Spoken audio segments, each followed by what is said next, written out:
దయాకర్ గారు, ఇప్పుడు 400 ఎకరాల్లో ఉన్న వన్యప్రాణుల మాట ఏంటంటారు? ఆ మూగజీవుల గోడు తీర్చేది ఎవరు? ప్రభుత్వం మరోసారి ఆలోచన చేసే అవకాశం ఏమన్నా ఉందా? ఎందుకంటే మీరు చెప్పారు ఇందాక ఎక్కడ చూసినా వైరల్ అవుతున్నాయి పిక్స్ వన్యప్రాణులు. అది ఏఐ క్రియేటెడ్ పీకాక్స్ కి సంబంధించి. అది పీకాక్స్ పార్క్ కాదు. మన తెలంగాణలో మీరు ఎక్కడ కొంత అడవిలాగా ఉన్న నెమళ్ళు ఉంటాయి. పొలాల పక్కన కూడా మీరు చూడండి తెలంగాణలో. ఇప్పుడు ఏవైతే వాళ్ళు ఈ మొత్తం ఇది తోగుతుంటే మొత్తం పీకాక్స్ ఉన్నట్టు, తర్వాత జింకలు ఉన్నట్టు, ఇంకా కొన్ని ఒక 300 పైచలకు స్పైసెస్ అక్కడ జీవిస్తున్నాయని చెప్తున్నారు.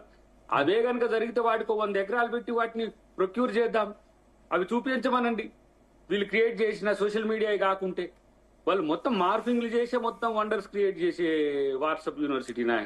దానికి నేనంటున్నాను ఈ మాట, మీరన్నట్టుగా బయోడివర్సిటీకి ఏ మాత్రం నష్టం జరిగే అవకాశం ఉన్నా ప్రభుత్వం పునరాలోచన కాదు, అవసరమైతే మీరన్నట్టుగా అది ఆ పార్క్. ఇప్పుడు మనం హరిణ వనస్థలి ఉందమ్మా, ఉప్పల్లో ఒకటి పార్క్ ఉంది, ఉప్పల్ ఏరియాకి సంబంధించి. మీరు ఇటు నర్సాపూర్కి పోతుంటే మనం ప్రొటెక్ట్ చేసుకుంటలేమా గవర్నమెంట్, తెలంగాణ గవర్నమెంట్ కాదు, ఉమ్మడి ఆంధ్రప్రదేశ్ కూడా 1000 ఎకరాలు అవన్నీ కలిస్తే 1,00,000 ఎకరాల పై చిలుకుంటది.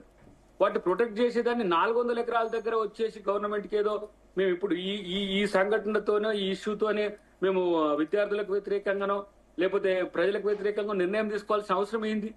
దీన్ని ప్రాపగండా చేసే పనిలో ఇలా బీఆర్ఎస్ బీజేపీ మళ్ళీ ఒక్కసారి పింక్ లోటస్ బంధం బయటపడ్డది.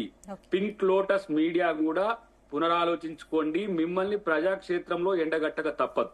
మరో విషయం, బీజేపీ ఎంపీలు కేంద్ర మంత్రిని కలిశారు కదా దయాకర్ గారు, మరి ఏంటి రాష్ట్ర ప్రభుత్వ నిర్ణయాన్ని కేంద్రం? ఇప్పుడు వాళ్ళెవరు ఈతాను ముక్కలే కదా, వీళ్ళు ఏదో ఎర్రిపప్పల లెక్క చెప్తారు. ఆయన వచ్చి చెక్ చేసుకున్న తర్వాత మళ్ళీ వచ్చి చూసిపోయి ఇక్కడ 400 ఎకరాలు కరెక్టే ప్రభుత్వం.